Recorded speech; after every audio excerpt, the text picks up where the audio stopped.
Мен Шәкәрім Құдайбердіұлы, мен 1858 жылы дүниеге келіп, қазақ халқының ақыны, ойшылы, ағартушысы, тарихшысы және аудармашысы ретінде халқымның рухани дамуына қызмет еттім.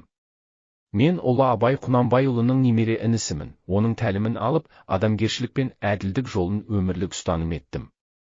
20 ғасырдың 20-30 жылдары қазақ әдебиеті үшін аса күрделі әрі тағдырлы кезең болды. Бұл жылдары әдебиет жаңа қоғамдық жүйенің кеңестік биліктің ықпалына түсті.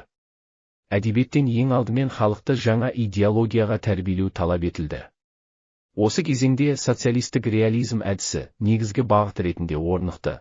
Социалистік реализм дегеніміз өмірді шынайы көрсету, бірақ оны кеңестік идеяға сай бейнелеу болатын. Әдебиетте еңбек адамы, жұмысшы мен кедей бейнесі алдыңғы орынға шықты. Бұл бағытта Сәкен Сейфуллин, Бейімбет Майлин, Ілияс Жансүгіров, Сәбит Мұқанов, Ғабит Мүсірепов, Ғабиден Мұстафин сынды қаламгерлер белсенді еңбек етті. Алайда бұл кезең қазақ зиялылары үшін ауыр сынақ болды.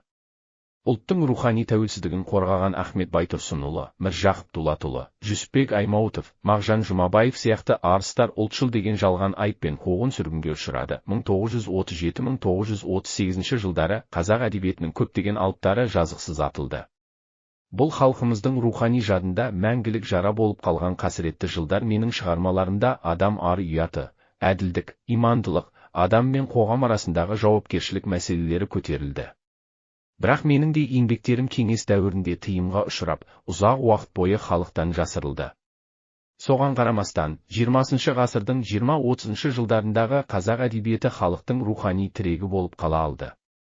Ол ұлттық сананы сақтап, кейінгі ұрпаққа азат ойдың дәнін септі. Қазақ зиялыларының мұрасы бүгінгі қоғамдық сананың, тәуелсіз ойлаудың негізі. Мен сенемін, ұлт рухы өлмейді. Әдебиет халықтың жаны. Ал халықтың жаны бар жерде үміт те бар.